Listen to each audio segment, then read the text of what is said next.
Pues muy buenos días, estamos aquí en el arranque cerrando semana y para mí, al igual que lo comentaba con la invitada de ayer, que era la diputada del Grupo Popular, Fadela Mojatar, para mí cerrando semanas, porque en mi opinión hemos pasado 2 semanas, y ya vendrán más, muy intensas, desde temas más o menos administrativos de importancia, por ejemplo, vuelvo a citarlo, la visita de los secretarios generales de las delegaciones de gobierno, éxitos del deporte, los carnavales que ya parecen lejanos, pero también tuvieron obviamente su actividad sociocultural, la Semana o Día de la Mujer, que ha sido durante esta semana, y la presentación de una ciudad universitaria, la presentación de proyectos en el puerto, una gran rueda de prensa de Coalición Pro Melilla, pues prometiendo como más puestos de trabajo, firmas de nuevas viviendas vía Envismesa con dinero del Estado. En fin, ¿qué les voy a contar? Si es que hemos tenido de todo. Y sin embargo hubo un cruce de una noticia muy determinada, que fue la entrada de los inmigrantes la semana pasada, 2 días seguidos, que invitó a su vez a que viniera desde el Ministro del Interior, la Directora General de la Guardia Civil y el diputado por Vox, José Ortega Smith. Eso, en cierto modo, nos ha dejado todavía una huella, ha sido una bofetada de realidad de que la inmigración sigue aquí y de que vuelve una especie de extraña normalidad en este aspecto, o no. Hablaremos de eso. Y vamos a hablar de esto, un poco de todo este resumen informativo, casi como un periodista, más que como un político, con Miguel Tasente, máximo responsable de Vox en Melilla. Muy buenos días. Buenos días. Qué par de semanas, ¿eh? ¡Qué par de semanas, Dios mío! Caray, antes de nada, deme un minuto que hacemos un pequeño resumen de todo esto y de alguna cosilla más, porque con todo esto parece que el COVID no hubiera pasado y sigue aquí todavía, a mejor, quiero decir, con líneas en descenso, pero también sigue aquí. Repasamos indicando o recordando que la CEU Autónoma firmó ayer un convenio para la construcción de 190 viviendas protegidas al que aportará el Ministerio de Transportes, Movilidad y Agenda Urbana 24 millones de euros, cantidades muy importantes. El acuerdo enmarcado en el Plan de Viviendas para Alquiler Asequible establece un plazo de 24 meses para completar el proyecto en sí. Ya les indico que la semana que viene haremos un programa especial sobre este tema. Igualmente indicar que el Consejo de Administración de Proyecto Melilla aprobaba nuevas ayudas para empresas y para autónomos, algo muy importante. También ha dado luz verde a cursos de formación con el objetivo de fomentar la creación de empleo y de incentivar la inversión empresarial en un momento muy duro. Vamos con el tema de la inmigración, el tema en cierto modo casi cumbre de estas semanas, y es que las últimas entradas masivas de inmigrantes y muy violentas centraban el pleno del control al gobierno celebrado el miércoles en el Congreso de Diputados, y fue Vox quien interpeló al ministro del Interior para arrancarle un compromiso de devolución inmediata. Momento tenso vivido, como ven, cuando Ortega Smith mostraba los garfios que había conseguido meter en la Cámara, lo cual en sí es un tema que no se puede hacer. Pero claro, le incitaban y le criticaban el hecho de haber metido lo que podríamos definir como armas, y precisamente él respondía indicando que sí, que lo son, y que hay centenares cuando entran los inmigrantes de forma violenta. De forma un poco ya más sosegada, pues transcurría la interpelación a su vez del diputado popular, Fernando Gutiérrez, aunque le procedió a su compañera de bancada, Ana Belén Vázquez, acusando al Gobierno de España de hacer o realizar un efecto llamada en sí mismo para la inmigración irregular. Gutiérrez abogaba por la cooperación, el desarrollo y la implicación europea, pero también por otras actuaciones inmediatas como son estas famosas devoluciones. Seguimos con el tema en cierto modo porque a nivel local los mandos de las fuerzas y cuerpos de seguridad del Estado también tienen mucho, pero que mucho que decir al respecto. En el lanzamiento del plan integral, el jefe superior de policía hablaba sobre la frontera inteligente, pero también sobre las reuniones y propuestas para responder a estas entradas masivas que se pueden repetir.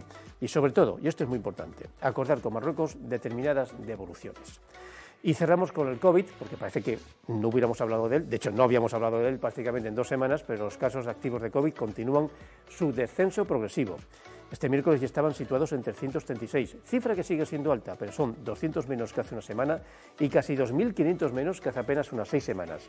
En el hospital la situación es estable, con 7 pacientes COVID ingresados, 2 en la UCI. La incidencia acumulada baja también a 214 personas por cada 100.000 habitantes a 14 días. En todo caso, el mejor dato de todo el país. Siguen siendo datos altos, no nos extrañemos, no nos animemos, de hecho son muy altos en comparación con otros meses, con otros momentos, pero hombre, son infinitamente más bajos que hace apenas, pues como les he dicho, 6 a 8 semanas, y todo indica que va a seguir bajando para unas cifras ya razonables, de aquellas que teníamos en noviembre, posiblemente para el mes de abril, mayo, y he hablado de unas cifras de quizás tener solamente 50 a 100 contagiados cada día. Bueno, vamos a hablar con Miguel Tasente de muchas cosas, hay mucho tiempo, así que vamos a ello.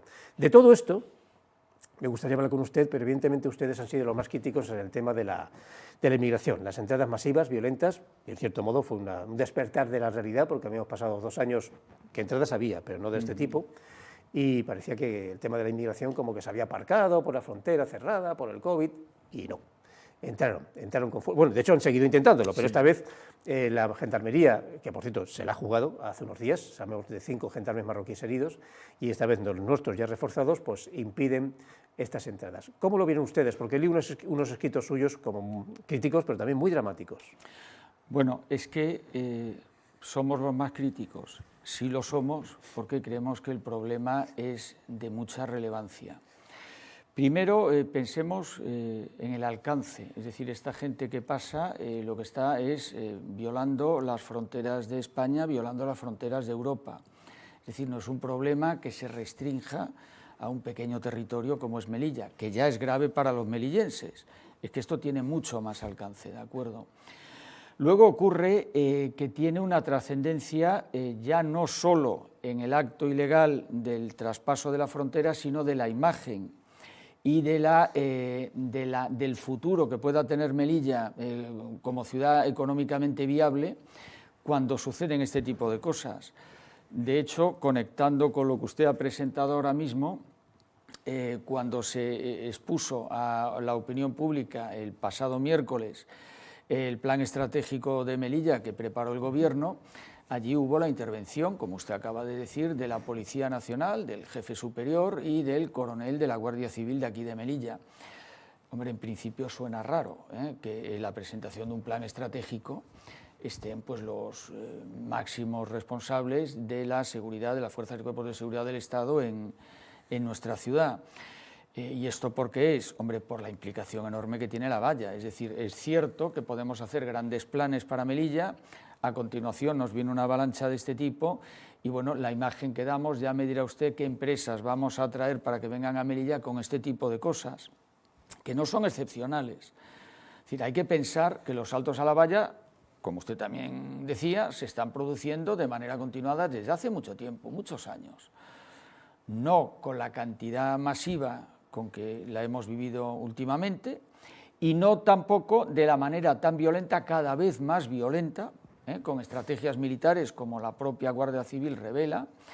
Entonces, como se están produciendo ahora, es decir, esto se va agravando. El problema no se está solucionando, se está agravando.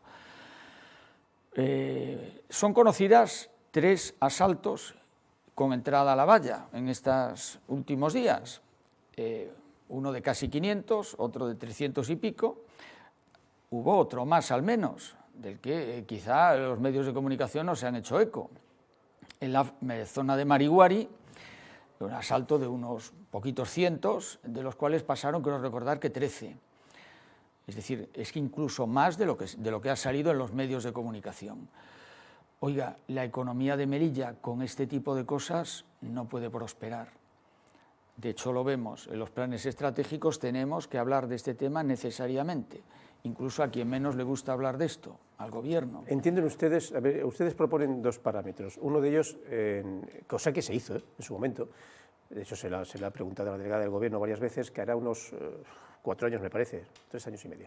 Hubo una entrada bastante dramática, violenta por Ceuta, mucho menos numerosa, entraron apenas 100 y pico centroafricanos, y el actual ministro de Interior, Marlaska, pues habló con las autoridades marroquíes y en cuestión de un día los expulsaron, porque era la segunda entrada masiva y violenta y dijo hasta aquí hemos llegado. Y en cierto modo funcionó aquello, que dio una disuasión por la cual estos no volvieron a intentarlo, porque esto también va un poco por rachas, a veces le toca a Ceuta, a veces le toca a Melilla, a veces van por Libia. Claro, la pregunta es por qué no se ha hecho esto ahora mismo al entrar 1000 personas de forma tan violenta y no se ha expulsado pues en cuestión de días. Todo indica que es que las relaciones con Marruecos siempre están en esa especie de cuerda floja de que ahora sí, claro, ahora no. Claro, vamos a ver, hablamos de una estrategia híbrida o una estrategia gris de Marruecos, ¿no? Una estrategia ambigua. Entonces, bueno, pues es Marruecos, da la impresión, quien modula un poquito cuántos van a entrar y por dónde.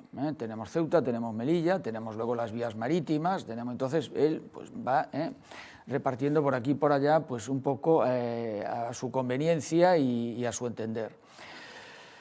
Marruecos debería recibir a todos, pero es que Marruecos estamos viendo que se niega incluso a recibir a sus propios nacionales menores de edad, lo cual ya es inconcebible. Es inconcebible. ¿Qué pensamos? Oiga, Marruecos, que recibe tantos fondos de ayuda de la Unión Europea y de España, a lo mejor de esos fondos de ayuda hay que empezar a detraer lo que cuesta el mantenimiento aquí de estos inmigrantes que pasan y lo que cuesta luego la tramitación administrativa de su devolución, y detraerlos de esos fondos.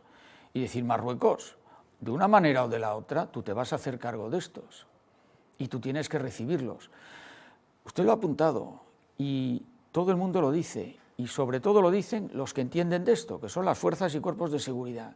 Si a esta gente se le devuelve, dejan de venir, deja de haber efecto llamada, porque desde luego ellos no se vienen hasta la valla de Melilla, hasta la frontera, saltan la valla y pasan todos estos esfuerzos, por muy injustos que sean, que son injustos, son una violencia y resultan ser un delito. Pero todo esto lo hacen porque saben que luego no hay marcha atrás. Si en el momento en que ellos están dentro se les devuelve, los siguientes ya no vuelven, directamente no vuelven. Pero esto no en una ocasión, sino como medida continuada y segura y cierta. Oiga, todo el que llegue ilegal se va a marchar legalmente y se va a ir. Que a lo mejor, perdón, sí, ¿hay que reformar la normativa nacional? Pues a lo mejor hay que reformarla, Que a lo mejor hay que reformar normativa internacional de la que España forma parte, acuerdos internacionales firmados por España, que hay que presentar algún tipo de protesta para que alguno de estos convenios internacionales sea reformado. Pues a lo mejor hay que hacerlo, porque oiga, las condiciones van evolucionando en la historia. Entonces, a lo mejor un convenio que se firmó hace 40 años, resulta que ya hoy, a día de hoy, ya no es útil para el fin para el que fue establecido. Ante esta relación casi simbiótica, que a mí también me sorprendió, del plan estratégico y la frontera, porque se habló más casi de la frontera que de la propia economía y del desarrollo, le preguntaría a usted qué le pareció la presentación, porque a ver, un plan estratégico Melilla no lo necesita, de hecho ha habido muchos de un día para otro. No ha habido un acuerdo para un plan estratégico local. Están ahí, el PP tiene uno, el gobierno tiene otro, hay puntos de acuerdo, puntos en común, pero no hay una manera de que... Así que ha tenido que ser el Estado el que presente el suyo, que no tengo muy claro cuándo se podría poner en práctica. Uno de los parámetros, frontera aparte, es ampliar la presencia del Estado, literalmente hablando, bien con dinero, bien incluso con más funcionarios, por ejemplo, aumentar la guarnición militar, etcétera, etcétera. Todo eso parece bien. Por lo cual le pregunto, le traspaso un poco la pregunta, ¿qué les pareció, no en sí la presentación, sino la idea? Un poco usted ha adelantado también mi punto de vista. Mire, este plan estratégico viene sucediendo a otra serie de planes económicos para Melilla de gran envergadura. Lo común de todos ellos es la gran envergadura que tienen. Entonces, remontándome, recuerdo cuando el futuro económico de Melilla y el motor económico de Melilla, la locomotora de nuestra ciudad, era el puerto. Y entonces todo lo cifrábamos en la ampliación del puerto, ¿de acuerdo? Hace pues unos meses vino el plan estratégico que presentó la ciudad autónoma y que luego pues efectivamente se fue diluyendo y parece que quedó en nada. El miércoles pasado yo estuve en la presentación de este plan estratégico del Estado.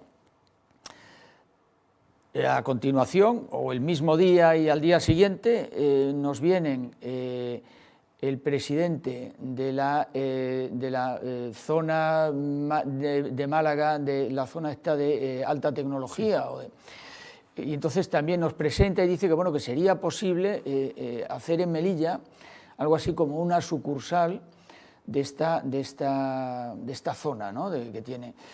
Entonces, hombre, yo en todo ello, ¿qué veo? En todos estos casos, que son proyectos muy grandes, en apariencia muy poderosos, todos nos vienen de fuera, al final resulta que todo lo ciframos en lo que nos venga de fuera, no se habla nunca de hacer un esfuerzo nosotros, sino de que aquí pues van a venir unos fondos, unos dineros, unas cosas, más funcionarios, que está muy bien. Y luego, al final, todos ellos se quedan en nada, es decir, proyectos faraónicos, grandes pirámides, y al final lo que nos dan, como mucho, es un llavero. Entonces, ¿me voy a fiar ahora de este plan estratégico? Hombre, a mí me gustaría que de verdad se diera con la tecla que conviene para Melilla. Pero esta misma mañana me han trasladado comerciantes de nuestra ciudad, que están establecidos en el centro de la ciudad, en la zona de la avenida, y también en el centro comercial, Murias, y me dicen, oye, en los últimos días hemos cerrado 3, 2 de ellos en realidad es la misma empresa, ¿no? Dice, es que aquí no hay actividad económica, entonces podemos hacer grandes planes, pero luego en el día a día estamos fallando estrepitosamente. Me decían, oiga, a ver si pues, usted puede decir o trasladar que la economía es un juego de equilibrios muy inestable. Entonces, por ejemplo, decían ellos, y ya lo habían apuntado hace un par de años, si fomentamos mucho el que el melillense se vaya a pasar el fin de semana a la península, porque aquí no hay oferta de ocio, resulta que eso hace que los fines de semana, los sábados en concreto por la mañana, que es en principio un día de mucha venta y de mucha actividad comercial, pues aquí en Melilla se nos desinfla, ¿no? Entonces, oiga, ¿qué hacemos en el día a día? ¿Qué hacemos en lo fácil? Me pregunto también, estupendo, grandes planes estratégicos, grandes historias. Luego Marruecos simplemente aprieta el botoncito de hoy vamos a hacer un salto. Nos saltan, bueno, ¿qué empresarios o qué profesionales van a querer venir a Melilla si al día siguiente Melilla, la noticia que sale en toda España es los asaltos a la valla y este tipo de actividades? Usted hace una crítica, sí, perdóneme, de aquí al futuro, porque no cree en el plan que se aplique en sí. Le cuento, por si no lo vio, que ayer entrevistamos a la diputada Fadela y hacía en cierto modo una crítica, cabría decir un poco de al pasado. Quiero decir, ellos no veían mal el plan, ellos no veían mal, por ejemplo, la ciudad universitaria, que es algo vital, un campus, una ciudad, o bien ampliaciones del puerto para la línea de cruceros. La crítica del PP, que al fin y al cabo estaba en el gobierno, era que esto se podía haber hecho del primer día, según ellos, porque ya había firmado un acuerdo con una línea de cruceros para ampliar uno de los muelles, o porque el campus ya tenía una base, pequeña pero modesta, pero base, que era el edificio de correos, que todavía no ha entrado en obras. Entonces, aunque su representación en el Congreso local, en el Ayuntamiento, es menor, ¿ven ustedes también esa línea de que vamos mal de tiempo porque se han retrasado estos proyectos que se están presentando ahora, que bienvenidos sean, pero que... Bueno, vamos a ver, a mí me sorprende mucho que el Partido Popular, después de 20 años de gobierno, nos diga que todos sus proyectos y todo lo bien que podría estar Melilla había que haberlo hecho en 2 años. Sinceramente me sorprende, ¿eh? Es decir, ¿qué pasa? ¿Que descubren ahora esto de la ciudad universitaria? No, es que el edificio de correos, bueno, ¿cuántos años lleva el edificio de correos vacío? Y menos mal que no han entrado ocupas. Es decir, y esto estando el Partido Popular. Es que la ampliación del muelle de cruceros, vamos a ver, la ampliación del puerto, que yo la acabo de citar, es un famoso proyecto del Partido Popular que duró años y años y años de zanahoria para el público, para tener a los melillenses entretenidos con una gran expectativa económica de un gran cambio que iba a suceder en algún momento en el futuro.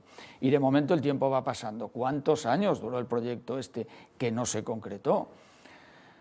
Hombre, a mí me sorprende que el Partido Popular pueda decir estas cosas. Sí. Pero bueno, perdón, es cosa de ellos. Si ellos quieren plantearlo así, allá ellos. Hablando del PP, esta entrevista coincide con un momento histórico que incluso ha salido de nuestras fronteras. A nivel europeo se está hablando bien o mal del tema. Me refiero que ustedes ya por fin, de forma oficial, han entrado en un gobierno autonómico. No de forma de un apoyo indirecto como en Andalucía o en otros, o en Madrid en su momento, sino de forma oficial. ¿Cómo lo ven? ¿Han hecho algún análisis sobre este tema? Porque es histórico. Claro. Después de 8 años... Vamos a ver, lo primero, estamos en el Parlamento de Castilla y León porque los ciudadanos han querido dar su voto de una manera muy significativa a Vox. Entonces, lo normal es que el partido que ha sido más votado, pero insuficientemente votado como para generar un gobierno propio con una mayoría absoluta, cuente con aquellos otros partidos que han sido suficientemente votados como para estar representados. Es decir, realmente esto no es algo que se nos regale desde el Partido Popular, esto es algo que los ciudadanos han querido. Oiga, vamos a hacer un reparto y el Partido Popular se lleva tanto, Vox se lleva cuánto, y que se pongan de acuerdo y a gobernar por el bien de Castilla y León. Pues es lo que tiene que ser. Efectivamente, después vemos declaraciones como las del señor Tusk, que desde la Unión Europea nos dice, oiga, que esto no vuelva a suceder, que el Partido Popular no se vuelva a aliar con Vox. Oiga, usted perdone, ¿qué pasa? ¿Que usted desde la Unión Europea le va a decir a los votantes españoles a quién pueden votar y a quién no? Oiga, ¿qué hace? Lo digo y lo estoy leyendo, es una noticia de hoy. Sí, bueno, hemos visto un ambiente, claro, algo así como que viene el coco. Exactamente. Sí. Entonces, Feijóo justifica el pacto con Vox para evitar un adelanto electoral y culpa al PSOE de no dejar opciones a Mañueco. Culpa al PSOE de que Vox esté gobernando con el Partido Popular en Castilla y León. ¿Cómo que le culpa? ¿Pero cómo culpa de qué? ¿Pero qué culpa hay aquí? Esto es algo perfectamente normal, razonable, democrático, es la voluntad popular. Es una primera puerta. Entonces, ¿cómo viene usted, señor Feijóo? Hombre, aquí hay una hipocresía también de parte del señor Feijóo, de decir, oye, bueno, venga, llegado a un acuerdo que así gobernamos en Castilla y León, antes de que yo sea oficialmente presidente del partido, porque así ya me encuentro con esto hecho y así no es algo mío, ¿no? El pacto. ¿Creen ustedes que esto es la apertura o quitar un tabú para futuros pactos en otras autonomías? Vamos a ver cómo funciona, y yo creo que sí que va a servir para desmontar esta imagen que pretende darse de Vox, de que es un partido que no es apto para la vida democrática española. Vaya si lo es. Volvemos a Melilla y volvemos a la frontera. De forma oficiosa, que no oficial, soy prudente en esto. ¿Son ustedes el único partido que ha venido a indicar, de forma oficiosa, que quizás en una campaña electoral promovieran en su programa algo así como que si la frontera está cerrada, mal, pero si está cerrada, tampoco es tan malo? Algo así como que se podría mantener la apertura del cierre en sí, siempre y cuando, obviamente, tuviéramos las ayudas pertinentes nacionales y europeas si llegaran. Sí, vamos a ver, nuestro punto de vista creo que es muy razonable. Primero, estamos observando que desde que se cerró la frontera, la economía de Melilla se está dirigiendo a lo que tiene que ser. Al norte y a la legalidad, y no a vivir del contrabando. Entonces, punto primero. Punto segundo, dejamos de ver situaciones inhumanas en la frontera, de mujeres, tanto que se habla ahora, cargadas con fardos, reventándose las espaldas para transportar por 4 duros fardos y matarse en la actividad del porteo que había en las fronteras años y años y años. Esto daba vergüenza, clamaba al cielo. El propio Marruecos quiso cortar con esto porque ya no podía resistir frente a la opinión pública mundial el permitir semejante actividad. O sea, eso era inhumano, y ahí se abusaba muchísimo de las mujeres, por cierto, que eran muchas porteadoras. Entonces, estamos viendo que la frontera así cerrada está muy bien. Ahora, demos un paso más. Hombre, no es normal que una frontera entre dos países, aunque sean dos países con una situación muy diferente, porque uno pertenece a la Unión Europea y el otro no, el otro sería un tercer país respecto de España, decimos, vamos a ver, algún día habrá que, de alguna manera, abrir o permitir, muy bien, pues hay un sistema, que es el sistema europeo de fronteras, un sistema Frontex, un sistema Schengen, que nos dice, oiga, para entrar desde un tercer país lo que hace falta es pasaporte y visado. Ese visado se pide, se solicita y se expide en los consulados españoles, por ejemplo en Nador tenemos uno, y oiga, sea por motivo de trabajo, sea por motivo turístico, sea por motivo de estudios, se consigue un visado, usted entra y ya está. Es más, hay una sistemática informática para poner el carné, el pasaporte en una pantalla y se entra de una manera pues muy cómoda, le llaman inteligente. Bien, bueno, pues a lo mejor, oiga, ahí se puede entrar y se puede ver, ¿no? Pero siempre una frontera regulada y una frontera legal, es que eso es la legalidad.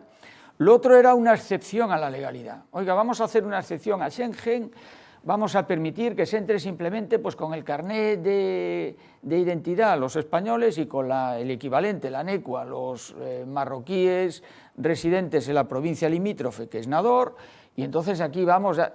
Y luego eso además acababa no siendo ya simplemente con el carnet, es que acababa siendo lo que todos conocemos. Una masa humana que pasaba y volvía a pasar y volvía a pasar varias veces al día para hacer contrabando. Oiga, esto ni era bueno para Marruecos, ni era bueno desde luego para Melilla, era nefasto como lo estamos viendo ahora. Entonces nuestra postura yo creo que es muy clara. Mira, con la frontera cerrada estamos mejor que con la frontera como estaba abierta hace unos años ya. De momento estamos mejor. Y luego también nos duele especialmente que ahora parece que al final, no, bueno, parece que ahora el gobierno ya de España ya pone las fechas él mismo, pero hasta no hace mucho era Marruecos el que decidía y el que nos anunciaba si se iba a abrir o no se iba a abrir la frontera. Oiga, la vamos a abrir el 30 de septiembre, la vamos a abrir el 1 de agosto, la vamos a abrir... Y España parece que hacía seguidismo de eso. Ahora ya nos hemos desconectado de ahí, bien, me alegro, pero que España sea soberana, que España decida cuándo se abre y cuándo no se abre la frontera. Hablaba usted de las mujeres de la frontera y le hago la pregunta quizás también muy clásica, de por qué no estuvieron presentes en el pleno de la mujer hace unos días, sobre todo porque era de la Semana Internacional, no era un tema local o nacional. Sí. Vamos a ver, lamentablemente estas jornadas de la mujer, que ahora ya se extienden a Semana de la Mujer y demás, se están desvirtuando. Y eso no lo decimos nosotros, no lo dice Vox, lo dicen las feministas de toda la vida que se han dado cuenta de que ahora se ha desplazado el movimiento feminista y se ha ocupado su lugar mediante el movimiento de ideología de género. Y son las propias feministas, las feministas clásicas, las de toda la vida, las que siempre han luchado por los derechos de la mujer, las que se están desvinculando de esto también y diciendo, oiga, que aquí nos están colando algo que no es la realidad. Ustedes nos están diciendo que tiene que haber un tipo de mujer que es el modelo de mujer que nos imponen ustedes. Ustedes que dicen que quieren liberalizar, no, ustedes nos imponen un determinado tipo de mujer. Y es curioso, tipo de mujer solo hay uno. Luego, tipo de sexualidades hay infinitas, las que se quieran, ideología de género. Esto ya no hay sexos, hay géneros y aquí cada uno escoge y no hay hombres y mujeres, aquí hay cualquier cosa. Bueno, las mujeres, las que de verdad son feministas y llevan reclamando el feminismo desde siempre, estas mujeres, de hecho, se están separando y están haciendo manifestaciones separadas de estas otras. Vox quiere que la mujer tenga su propia voz. De hecho, nuestro lema era no hables por mí, no hables por mí. Yo, mujer, tengo voz, tengo criterio, sé lo que quiero, dejaos de hablar por mí. Ese era nuestro lema para ese día. Oiga, no hubo manera de consensuar un texto en el que se resaltara la importancia de la mujer como mujer, desvinculándola de la ideología de género, que es otra cosa diferente. No hubo manera. Claro, no podemos estar en ese juego, no podemos estar. Alguien tiene que haber, que marque cuál es la diferencia entre el feminismo y la ideología de género. ¿Nos ha tocado a nosotros? Pues nosotros somos el límite. Más que una pregunta para terminar, es casi un análisis que lo estamos haciendo incluso a micrófono cerrado. Hemos sido testigos de 2 semanas intensas, entretenidas dentro del dramatismo, donde se han presentado grandes proyectos, a ver si se llevan adelante, algunos propuestos por el propio CPM como entidad de gestión local, otros por parte del Estado, creación universitaria, le hemos dicho que el plan estratégico, etcétera. Se lo pregunto a un miembro de Vox, en este caso el número 1, y entiendo yo que futuro candidato. Estamos ya en la campaña preelectoral de unas elecciones que recuerdo que son en mayo del año que viene, porque me da la sensación, como usted decía, que después creo que de abril, que está en la Semana Santa y el Ramadán, que coinciden, las particularidades de nuestra bella ciudad, ya es un poco empezar tirando hacia adelante y ya del tirón. Pues la verdad es que estamos notando... ambiente. Desde los medios de comunicación se nos reclama, se nos llama, realmente más que hace no muchos días. Estamos notando también cómo, hay una cierta intensidad en la presentación de los temas por parte de los partidos. El propio CPM hizo una presentación Disneylandia, Yo no la he contado, pero bueno, podría contarse en medio de todos esos planes. También podríamos meter esta presentación Disneylandia. Os voy a poner un parque acuático, a los jubilados les voy a regalar cruceros, os voy a poner una isla artificial, bueno, un aeropuerto intercontinental, en fin, aquí nos iban a dar. Bueno, pues, hombre, todo eso parece que está dando la sensación, el escenario, se está montando el escenario para la campaña electoral, parece ser, es decir, es que parece que ya se nos adelanta todo. Sí, es verdad, yo me da la impresión de que después de Semana Santa, hombre, si ahora se están calentando motores, después de Semana Santa ya van a estar calentitos y ya va a empezar, y oiga, yo no tengo garantías de que este verano, que es el último verano antes de las elecciones, podamos tener unas vacaciones en condiciones, No estoy muy seguro. No hay fecha todavía, pero hay un Congreso Nacional del PP, muy importante, sí, claro, al cual seguirá un Congreso local. Hay un congreso también de CPM que se tendría que haber realizado. En fin, son las bases para el comienzo de unas elecciones. Sí. ¿Ustedes al final no tendrán o no ven necesario un congreso? Vamos a ver, yo no sé desde la nacional cómo organizarán este asunto. En principio no tenemos en perspectiva un congreso, en principio no lo vemos necesario. Bueno, desde la nacional, no obstante, pues llegado el momento, digamos, hay tiempo para hacer esta decisión, tomar esta decisión. Bueno, pues nada, lo dejamos así, que está a punto de comenzar, todo lo vemos, lo palpamos los políticos, los medios de comunicación, nosotros hablamos entre nosotros una precampaña, porque aquí en Melilla las precampañas son muy largas. Si es que algún día no hemos dejado de estar en campaña, que esa es otra, pero bueno, que esa es otra. Pero despedimos este viernes de una forma un poco más relajada, después de 2 semanas intensas, gracias al señor Tasende de estar aquí, cerrando estas 2 semanas tan entretenidas, de cierto modo, y nos despedimos dejando unos minutos de descanso para el magazine y nos despedimos para un lunes, el que viene, con otro arranque además muy importante, porque si la invitada no nos pone algún problema de agenda, empezaremos la semana que viene con un lunes realmente muy, muy fuerte, y si no, denos tiempo y apunten ustedes, 10 de la mañana del próximo lunes. Me entenderán. Venga, feliz fin de semana para todos.